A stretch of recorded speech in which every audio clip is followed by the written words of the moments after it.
Hello students, आज हम start करेंगे एक्सरसाइज नंबर 5.2। ओके, सो यहाँ पे मैंने बोला ये पहले ही बता दिया कि ये चैप्टर है फॉर्मूला बेस्ड चैप्टर। सो जैसे जैसे एक्सरसाइज आगे बढ़ेगी नए नए फॉर्मूलास इंट्रोड्यूस होते जाएंगे। सो अब आपको यहाँ पे फाइंड करना है, जो भी आप फाइंड करेंगे इसकी हेल्प से करेंगे with the help of section formula. Section formula मैं यहाँ पे फॉर्मूला लिख देता हूँ। Section formula x comma y के mx2 plus nx1 upon m plus n, y is equal to my2 plus ny1 upon m plus n। ठीक है। सो पहले तो मैं बता देता हूँ ये क्या है सेक्शन फॉर्मूला। जैसे कि देखिए, मैं यहाँ पे एक पॉइंट ले लेता हूँ पॉइंट ए, और यहाँ पे एक पॉइंट ले लेता हूँ पॉइंट बी। इसके कोऑर्डिनेट्स को मैं ले लेता हूँ x1 y1 और इसके कोऑर्डिनेट को मैं ले लेता हूँ x2 y2। मैंने दो पॉइंट लिया ए और बी, इसके कोऑर्डिनेट x1 y1 हो गए, इसके कोऑर्डिनेट x2 y2 हो गए। अब मैं इस सेगमेंट पे कहीं पे भी पॉइंट P ले लेता हूँ, इस सेगमेंट पे कहीं पे भी पॉइंट P ले लेता हूँ जिसके कोऑर्डिनेट्स हो गए x, y। सो ये सेक्शन फॉर्मूला कब काम आता है? जब मुझे दिया है कोई सेगमेंट, या सेगमेंट ए और बी, एक पॉइंट है पॉइंट बी इसी सेगमेंट पे जो इसको इंटरनली डिवाइड कर रहा है। इंटरनली मतलब इस सेगमेंट के ऊपर है ना, इसके लिए इंटरनली। सेगमेंट के बाहर होता तो एक्सटर्नली डिवाइड करना बोलते हैं। ये सेगमेंट के ऊपर लाई कर रहा है पॉइंट पी, इसका मतलब ये होता है कि ये point P segment A B को इंटरनली डिवाइड कर रहा है। जब ये इंटरनली डिवाइड करेगा तो इसका फॉर्मूला कौन सा होगा? Section formula for internal division. Section formula for internal division. जब ये इंटरनली डिवाइड करेगा तो हम फॉर्मूला लिखेंगे section formula for internal division. So A x comma y और x1 y1 और b x2 y2 को पॉइंट बी इंटरनली डिवाइड कर रहा है। अब ये इसको डिवाइड कर रहा है मतलब कुछ रेशियो में डिवाइड कर रहा होगा। मतलब मैं लेट से यहां से ये लेके यहां तक, जैसे रेशियो इन द सेंस 3:4 में डिवाइड कर सकता है। ये पूरा पार्ट 7th पार्ट है, इसका ये 1/3 ये 3/7 पार्ट है और ये 4/7 पार्ट है। कहने का मतलब है कि जब ये इसको किस रेशियो में डिवाइड करता है उस रेशियो को हम लोग क्या ले लेंगे? m/n। तो ये फॉर्मूला कब फाइंड करना और कब काम आता है? जब मुझे इस पर्टिकुलर पॉइंट के कोऑर्डिनेट्स फाइंड करने होंगे। जिस पॉइंट ये पॉइंट पे ये इसको इंटरनली डिवाइड कर रहा है, तो ये फॉर्मूला कब अप्लाई करना है? जब मुझे बोला हुआ कि मुझे पॉइंट पी के कोऑर्डिनेट फाइंड कर रहे हैं और पॉइंट पी इसको इंटरनली डिवाइड कर रहा है। ठीक है।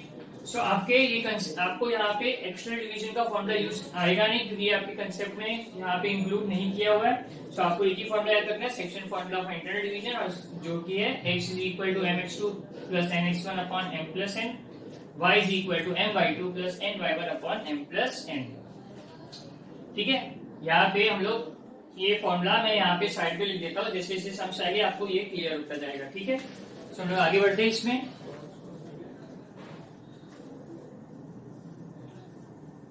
यहाँ पे section formula for internal division यहाँ पे लिख देता हूँ साइड में। x is equal to mx2 plus nx1 upon m plus n, और y is equal to my2 plus ny1 upon m plus n। ठीक है। मैंने यहाँ पे फॉर्मूला लिख दिया आपकी कन्वीनियंसी के लिए। तो जब भी मैं सॉल्व करूंगा मैं यहाँ से फॉर्मूला लिख के सॉल्व करूंगा, बार बार फॉर्मूला लिखूंगा नहीं। Let's start with question number first. Question number first में क्लियरली मेंशन है find the coordinates of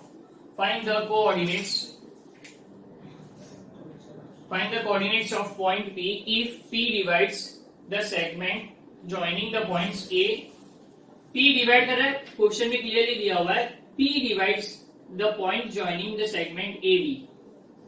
question में क्लियरली मेंशन है if the coordinate find the coordinates of point P if point P divides the line segment joining the points A।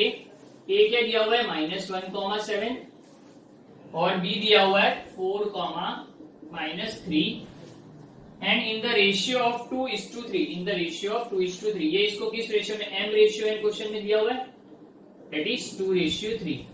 m ratio n क्या दिया है question में? 2:3। आई बात समझ में? मतलब ये m रेशियो एन दिया हुआ है, जिस पार्ट में ये इसका 2:3 पार्ट में इसको कट कर रहा है। अब मैंने बताया था ये जो भी कोऑर्डिनेट्स होगी ये फिक्स होगा, ये x1 y1 ये फिक्स होगा, ये x2 और ये y2 फिक्स होगा, और इसके कोऑर्डिनेट्स x, y ये फिक्स हो गए। तो यहाँ पे इस क्वेश्चन में मुझे पॉइंट पी के कोऑर्डिनेट फाइंड करने हैं, जिसमें मुझे सारी वैल्यूज x1 y1 पता है, x2 y2 पता है, और जो भी रेशियो दिया होगा वो हमेशा m/n होगा। ठीक है। So by section formula of internal division में x किस तरह से फाइंड करूंगा। अब मुझे फर्स्ट कोऑर्डिनेट फाइंड करना है, दैट इज x। तो x का फॉर्मूला क्या होता है, mx2 plus nx1 upon m plus n। m क्या दिया है यहाँ पे, m की जगह पे क्या लेंगे 2, m की जगह पे 2 ले लिया। m के बाद क्या दिया हुआ है x2 देखिए ध्यान से, x2 क्या है 4, mx2 फिर साइन कौन सा यूज हो रहा है, पॉजिटिव, प्लस n की वैल्यू क्या है 3, mx2 प्लस x1 क्या है क्वेश्चन में देखिए, x1 क्या दिया हुआ है -1, nx1 upon m plus n क्या हो गया 2 प्लस 3। आई बात समझ में। इसको फर्दर सॉल्व करते हैं। ये क्या हो जाएगा 2 4 जा 8 प्लस माइनस माइनस 3 1 जा 3 अपॉन 5। तो ये फर्दर क्या हो जाएगा 8 माइनस 3 क्या होता है 5 अपॉन 5 क्या हो गया 1। मतलब मैं बोल सकता हूँ x क्या मिल गया मुझे 1। आई बात समझ में। अब मैं यहाँ पे y का कोऑर्डिनेट फाइंड करता हूँ। y का कोऑर्डिनेट फॉर्मूला क्या है m/2, m की जगह पे क्या आएगा 2, m की जगह पे 2। अब y2 का कोऑर्डिनेट क्या दिया हुआ है -3, m/2 प्लस n की जगह पे क्या आएगा 3, y1 की जगह पे क्या आएगा 7 upon m plus n again क्या हो जाएगा 2 प्लस 3। आई बात, आइए समझ में बात। यहाँ पे आगे देखते हैं, इसमें 2 3 जा 6 और प्लस माइनस माइनस, ये प्लस हो गया 3 7 जा 21 डिवाइड बाय 2 प्लस 3 5, 21 माइनस 6 क्या हो जाएगा 15, प्लस माइनस माइनस होता है और ग्रेटर नंबर की साइन पॉजिटिव अपॉन 5। तो y क्या हो जाएगा 5 3 जा 15 होता है, x1 मिला और y क्या मिला 3। तो मैं इसमें लिख सकता हूँ final answer coordinate of point P is 1,3। मुझे पॉइंट P के कोऑर्डिनेट्स फाइंड करने बोले थे और पॉइंट P के कोऑर्डिनेट्स हो गए 1,3। देख लीजिए आराम से, एकदम सिंपल क्वेश्चन है, फॉर्मूला बेस्ड क्वेश्चन है। क्वेश्चन में कौन सा फॉर्मूला अप्लाई होगा ये पूरी एक्सरसाइज में, section formula for internal division. ठीक है, तो हम लोग आगे बढ़ते हैं। अभी ये हो गया आपका, ठीक है, चलिए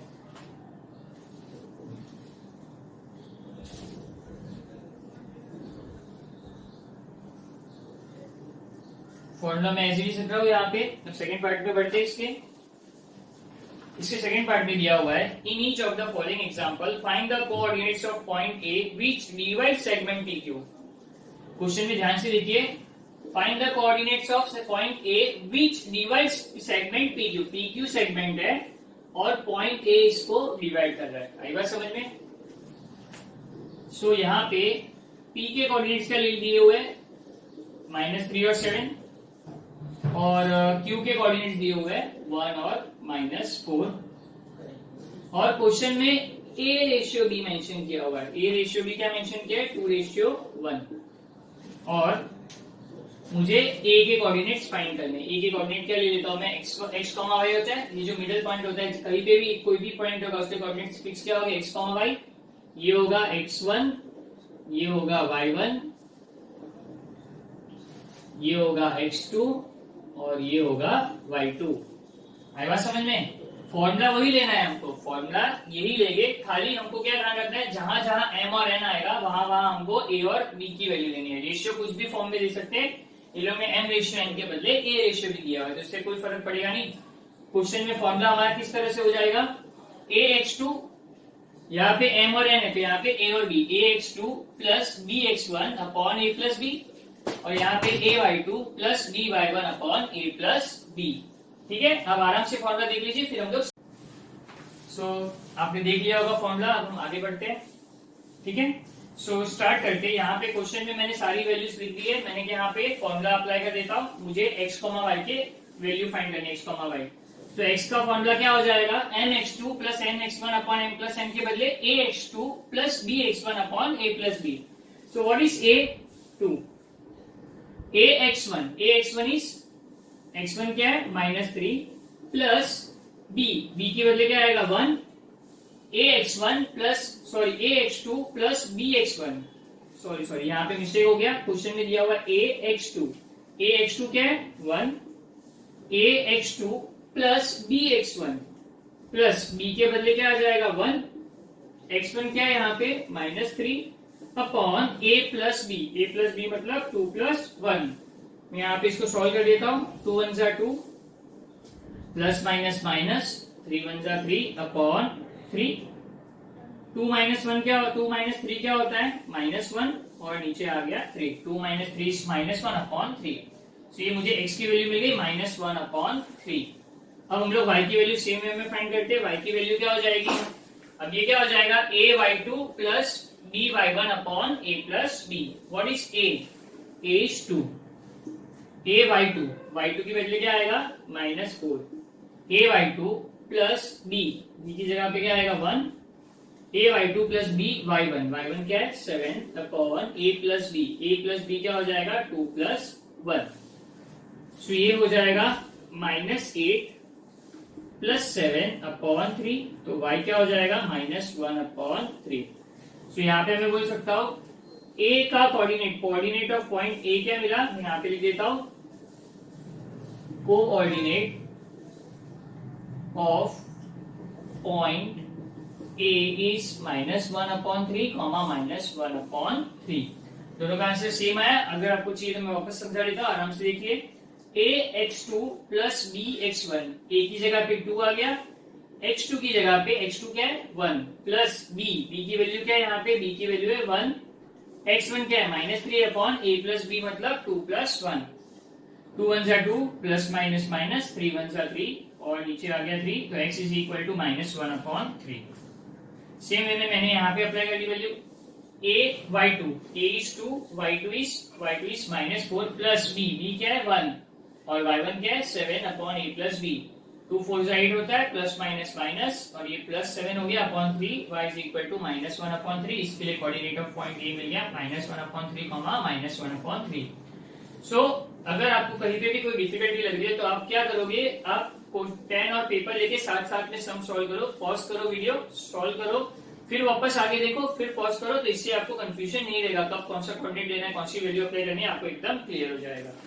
ठीक है, तो यहाँ पे मैंने क्वेश्चन नंबर 5.2 का फर्स्ट क्वेश्चन कर दिया और सेकंड का भी फर्स्ट क्वेश्चन हो चुका है। तो सेकंड के सेकंड थर्ड क्वेश्चन आपके होमवर्क रहेंगे, आपको ये ट्राई करना है। ठीक है, सब हम आगे बढ़ते हैं क्वेश्चन नंबर थर्ड की तरफ। ओके, देखिए क्वेश्चन नंबर थर्ड में क्या दिया हुआ है।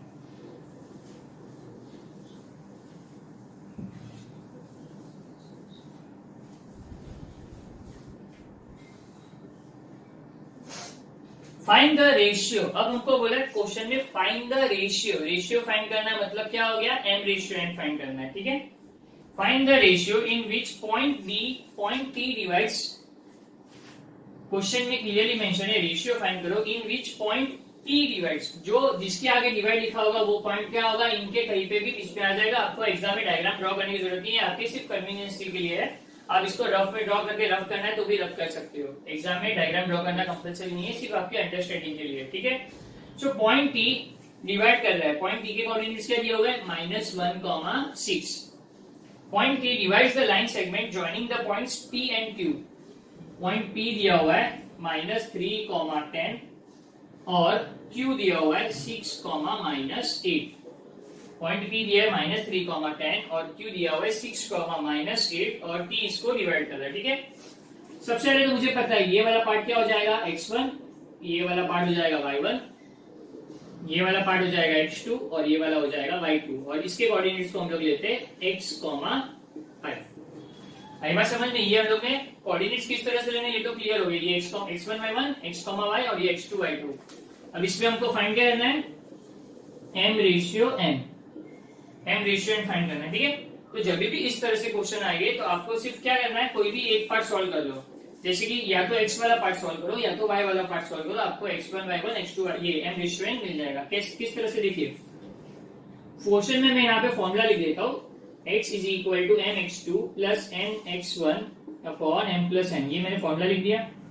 अब फर्दर देखिए, x की जगह पे क्या आएगा -1, x की जगह पे -1 आ गया, m तो हमको पता नहीं है, x2 की जगह पे क्या आएगा 6, प्लस n हमको पता नहीं है अपॉन x1 की जगह पे क्या आ जाएगा -3 अपॉन m प्लस n ऐसे भी रहेगा। यहां तक आपको एकदम क्लियर हो गया। मैंने x1 y1 और x की वैल्यू पुट कर दी और m रेशियो n पुट कर दिया है। सिर्फ m रेशियो n पुट नहीं किया, बाकी सब कुछ पुट कर दिया यहाँ पे। इसको फर्दर सॉल्व करते हैं। अब ये वाला पार्ट डिवाइड है तो डिवाइड यहाँ पे जाके मल्टीप्लाई हो जाएगा। इसमें बोल सकता हूँ ये -1 के साथ ये m प्लस n मल्टीप्लाई हो जाएगा और इस तरफ बचेगा 6 into m 6m plus minus 3 into n 3n। आई बात समझ में? अब ध्यान से देखिए मैं इसको किस तरह से सॉल्व कर रहा हूं। माइनस प्लस क्या हो गया माइनस, ये -m हो गया, माइनस प्लस क्या हो गया माइनस, ये हो गया -n। दोनों 1 से मल्टीप्लाई हो गए, 1 into m m 1 into n n और ये दोनों प्लस माइनस प्लस माइनस। यहाँ पे 6m माइनस 3n। आई बात समझ में? यहाँ तक क्लियर है एकदम। अब हमको क्वेश्चन में क्या फाइंड करना है, m रेशियो n फाइंड करना है। m रेशियो n मतलब m अपॉन n फाइंड करना है। तो न्यूमरेटर में m रखना है और डिनोमिनेटर में n। तो यहाँ पे मैं m को लेफ्ट हैंड साइड पे ले लेता हूँ और n को राइट हैंड साइड पे। किस तरह से करेंगे देखिए, मैं m को लेफ्ट हैंड साइड में लाना है तो ये +6 इस तरफ आएगा तो -6 हो जाएगा। ये -m तो है ही, साथ साथ में ये क्या हो गया -6m। अब n उस तरफ चला जाएगा, यहाँ पे -3n तो है ही, ये +n हो जाएगा -n यहाँ पे आके। ठीक है, यहाँ तक समझ में आ गया। अब माइनस माइनस प्लस होता है और दोनों माइनस होते हैं तो साइन भी नेगेटिव आता है। तो माइनस माइनस प्लस करेंगे तो क्या हो जाएगा 7 हो जाएगा, 6 + 1 और दोनों माइनस होते हैं तो माइनस की साइन ही आती है। इक्वल्स टू ये माइनस प्लस माइनस हो जाएगा 3 माइनस प्लस माइनस, तो 3 - 1 क्या हो गया 2n और ग्रेटर नंबर साइन माइनस। तो मैं बोल सकता हूँ यहाँ पे माइनस की साइन और यहाँ पे माइनस की साइन कैंसिल हो गई। m के नीचे n को ले लेता हूँ, m के नीचे n को और 7 उस तरफ चला जाएगा तो ये हो जाएगा 2/7। तो मैं लिख सकता हूँ therefore m रेशियो n क्या हो जाएगा 2:7। सॉल्व। काफी आसान क्वेश्चन था, कोई दिक्कत नहीं होगी आपको। जब भी आप सॉल्व करो बुक और पेन साथ में लेके सॉल्व करो। एक समय अच्छे से पूरा मैं समझा दो, आराम से देख लो और फिर शॉर्ट पार्ट में सॉल्व करते रहो खुद से, ताकि आपको एकदम क्लियर हो जाएगा। क्लियर है? खुद से सॉल्व करो, फिर वीडियो पॉज करो, सॉल्व करो, फिर वापस चेक करो आंसर्स कि आपके आंसर्स आ रहे कि नहीं। तो इससे आपको कोई दिक्कत नहीं होगी। सेकेंड सम आप अच्छे से देख सकते हैं यहाँ पे क्वेश्चन नंबर 33 क्वेश्चन। फिर हम लोग आगे बढ़ गए क्वेश्चन नंबर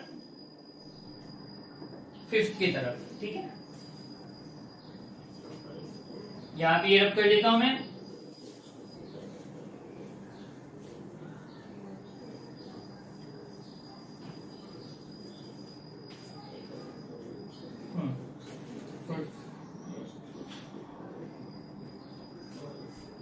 फोर्थ क्वेश्चन भी इजी है, फोर्थ क्वेश्चन भी कर सकते हैं। यहाँ पे मैं क्वेश्चन नंबर 4 ले लेता हूँ। क्वेश्चन नंबर 4 में क्या दिया है, P is the centre of a circle. तो आपको पता है कि यहाँ पे एक सर्कल दिया हुआ है जिसका सेंटर है पॉइंट P। एक सर्कल दिया हुआ है जिसका सेंटर है point P। P is the centre of a circle and AB is a diameter. तो AB डायमीटर में इस तरह से ड्रॉ कर देता हूँ। AB इज द डायमीटर और ये हो गया point P is the centre of a circle. ये यहाँ पे पॉइंट A होगा और ये पॉइंट B होगा। ठीक है, find the coordinates of the point B। B के कोऑर्डिनेट्स फाइंड करने हैं। अगर A के कोऑर्डिनेट है 2, -3 और P के कोऑर्डिनेट दिए हुए है -2, 0 और मुझे B के कोऑर्डिनेट फाइंड करने हैं। B के कोऑर्डिनेट फाइंड करना है। ठीक है, अब आराम से देखिए, बहुत आसान क्वेश्चन है। जब भी इस तरह से दिया होता है तो पॉइंट B इसको इंटरनली डिवाइड कर रहा है। ठीक है, अब ये वाला पार्ट हो जाएगा x1, ये वाला पार्ट हो जाएगा y1, ये वाला पार्ट हो जाएगा x2, ये वाला पार्ट हो जाएगा y2, ये वाला पार्ट हो जाएगा x, y। यहां तक मैं पहले भी समझा चुका हूं आपको। क्लियर है? अब P is the centre of a circle, ये सेंटर है और ये AB क्या है डायमीटर। तो सेंटर क्या करता है, डायमीटर को दो इक्वल पार्ट में कट करेगा। क्यों? क्योंकि ये वाला पार्ट भी रेडियस होता है, A से P वाला पार्ट भी रेडियस है और P से B वाला पार्ट भी रेडियस है। तो R रेशियो R क्या हो जाएगा 1:1। अरे बात समझ में, ये इसको दो इक्वल पार्ट में कट करेगा। यहाँ पे मिड पॉइंट फॉर्मूला से भी सॉल्व हो सकता है। P is the mid point of AB मैं बोल सकता हूँ इसको। तो मिड पॉइंट फॉर्मूला से भी सॉल्व हो सकता है, ये सब सेक्शन फॉर्मूला से भी हो सकता है। तो हम लोग कंफ्यूजन नहीं करते, इसको सेक्शन फॉर्मूला से ही करते हैं। क्लियर है? सो ये आपको क्लियर हो गया कि m रेशियो n यहाँ पे क्या हो जाएगा 1:1। ठीक है, मुझे coordinate of point B find करना है। तो आराम से करते, पहले x वाला पार्ट सॉल्व करते हैं। फॉर्मूला क्या है, x is equal to m x two plus n x one upon m plus n. x is equal to दिया हुआ था, x क्या है -2, x is equal to m x two, m की वैल्यू क्या है 1, x2 की वैल्यू नहीं पता तो मैं x2 को ऐसे भी रखता हूं, m x two plus n की वैल्यू क्या है अगेन 1, x1 की जगह पे क्या आ जाएगा 2, m x two plus m x one upon m plus n क्या हो जाएगा 1+1। ठीक है, सो मैं इसको फर्दर लिखता हूं तो ये क्या हो जाएगा -2, x2 इंटू 1 क्या हो गया x2 प्लस 2 1 2 हो गया अपॉन 2 1+1 क्या हो गया 2 हो गया। अब ये यहाँ पे आके मल्टीप्लाई हो जाएगा तो 2 इंटू -2 क्या होगा -4, और यहाँ पे क्या हो जाएगा x2 प्लस 2। आ रही बात समझ में, ये हो जाएगा x2 प्लस 2। मैं x2 को इस तरफ भी रखता हूं, ये 2 इस तरफ ले लेता हूं, ये +2 इस तरफ आ गया तो -2 हो गया, और ये x2 को मैं इस तरफ ही रखता हूं, मैं बोल सकता हूं therefore x2 is equal to -2 -4 क्या हो गया -6। देख लीजिए आराम से, एकदम सिंपल फॉर्मूला है, मैंने सारी खाली वैल्यूज अप्लाई की है क्वेश्चन में। x की वैल्यू अप्लाई की, m और n की वैल्यू अप्लाई की, x1 की वैल्यू अप्लाई की, और नीचे भी m और n की वैल्यू अप्लाई की, और फिर इसको क्रॉस मल्टीप्लाई करके सॉल्व कर दिया, तो जिससे मुझे x2 क्या मिल गया -6। आ रही है बात समझ में। अब मुझे क्या फाइंड करना है, y2 फाइंड करना है, तो x2 -6 है, इसको मैं इस तरफ ही रखता हूं। अब मैं ये रब करके y2 फाइंड कर लेता हूं। ठीक है,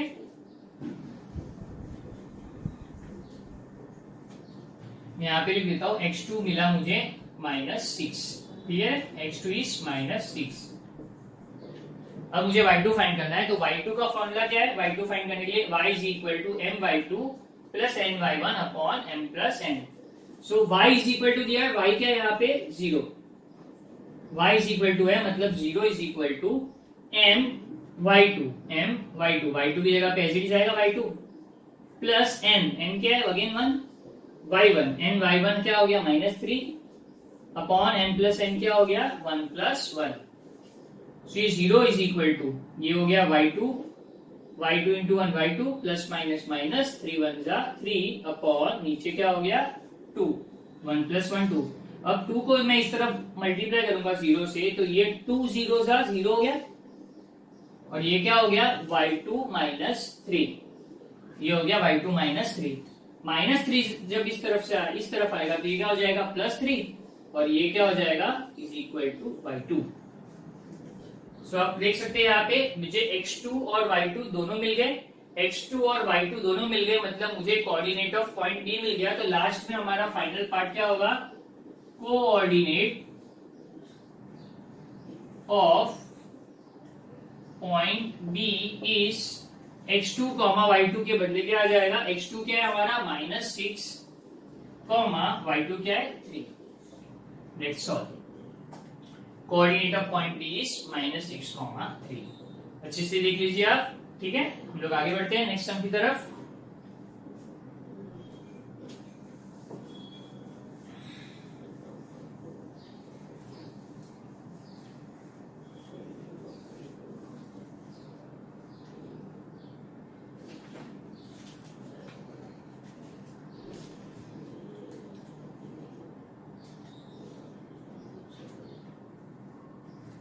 क्वेश्चन नंबर 5 की तरफ बढ़ते हैं। क्वेश्चन नंबर 5 में दिया हुआ है, find the ratio in which point P K, 7 divides the segment A and B। Point P divides the segment, मतलब मैं डायग्राम कुछ इस तरह से होगा, पॉइंट P यहाँ पे होगा, divides the segment A, B। Clear है, तो सबसे पहले मैंने डायग्राम ड्रॉ कर दिया। पॉइंट P के कोऑर्डिनेट्स दिए हुए हैं K, 7, A क्या दिया हुआ है यहाँ पे 8, 9, B दिया हुआ है 1, 2।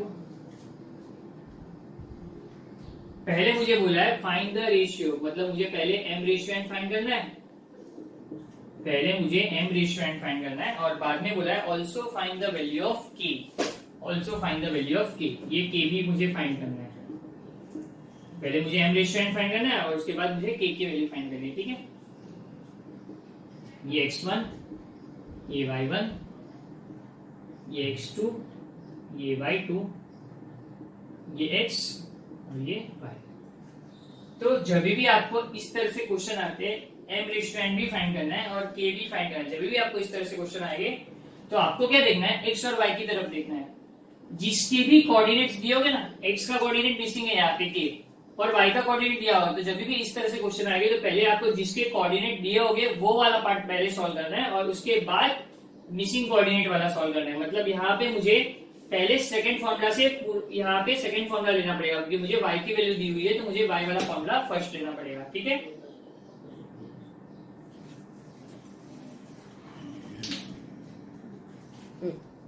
चलिए अब मैंने आपको क्या बोला, जब भी इस तरह से हो गए तो मिसिंग कोऑर्डिनेट क्या है, यहाँ पे k मिसिंग कोऑर्डिनेट है तो पहले मुझे y फाइंड करना होगा, उसके बाद k, पहले मुझे y वाला फॉर्मूला लेना होगा। ठीक है, सो y वाला फॉर्मूला क्या है, तो यहाँ पे ये x वाला फॉर्मूला और ये y वाला फॉर्मूला होगा। पहले मैं y ले लेता हूँ, y वाला फॉर्मूला क्या है, y इज इक्वल टू, या तो फिर मैं इस तरह से कर सकता हूँ, मैं x में जो जो दिया है उसकी वैल्यू पुट कर देता हूँ, फिर y वाला पार्ट सॉल्व करता हूँ। x इज इक्वल टू क्या है मेरा formula, x is equal to, x क्या है k, x के दिया हुआ है यहाँ पे k, x is equal to m, m की जगह पे क्या आएगा, m मुझे नहीं पता, m, x is equal to m x2, x2 क्या है 1 प्लस n मुझे नहीं पता n x1, 8 upon m plus n। अब ये फर्दर आगे सॉल्व करके मतलब ही नहीं है, क्योंकि मुझे यहाँ पे ना m पता है, ना n पता है, ना k पता है, तो ये आगे सॉल्व होगा नहीं। मैं इसको 1 लिख के छोड़ देता हूँ, यहाँ पे मैंने इसको स्टेटमेंट नंबर 1 लिख के यहाँ पे स्टॉप कर दिया। अब मुझे y वाला पार्ट फाइंड करना है, तो y वाला पार्ट क्या, y is equal to, y क्या है 7, 7 is equal to m, m मुझे नहीं पता, m y2, y2 क्या है 2 प्लस n मुझे नहीं पता, y1 क्या है 9 अपॉन m प्लस n। ठीक है, यहाँ तक हो गया। अब ये वाला पार्ट इससे क्रॉस मल्टीप्लाई हो जाएगा, 7 multiply by m plus n is equal to 2 into m क्या हो गया 2m प्लस 9 इंटू n क्या हो गया 9m। यहाँ तक समझा। मैं इसको फर्दर इस तरफ से सॉल्व कर देता हूँ, इस तरफ 7 इंटू m क्या हो गया 7m प्लस 7 इंटू n क्या हो गया 7m equals to 2m plus 9m। Is that clear. सब आगे बढ़ते हैं। ये क्या हो गया 7m minus 2m is equal to 9n minus 7n। So 7 minus 2 क्या हो गया 5, 9 माइनस 7 क्या हो गया 2। अगर मैं m अपॉन n लिखता हूं तो ये क्या हो जाएगा 2 अपॉन 5, m के नीचे n आ जाएगा और इस 2 के नीचे 5 आ जाएगा, तो मुझे m रेशियो n मिल चुका है और 2 रेशियो 5। अब अगर मैं यहाँ पे m और n की वैल्यू इधर से मैं इसमें पुट कर दूंगा, सो मुझे यहाँ पे k भी मिल जाएगा। तो इसका नेक्स्ट स्टेप क्या होगा,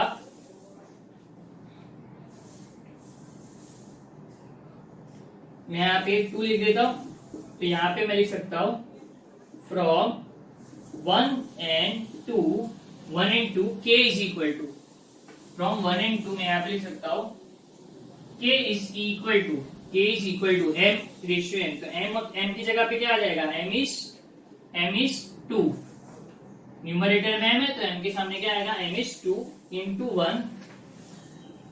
ये 2 इंटू 1 किस तरह से है समझ में आया, क्योंकि m रेशियो n 2:5 है, मतलब m की वैल्यू 2 लेनी है और n की वैल्यू 5 लेनी है। तो यहाँ पे m की जगह पे 2 लिया इंटू 1 प्लस n की जगह पे 5 लिया प्लस n की जगह पे 5 लिया इंटू 5 इंटू क्या हो जाएगा ये 8 अपॉन m प्लस n है, तो m प्लस n क्या हो जाएगा 2 plus 1, m is to n क्या है सॉरी 2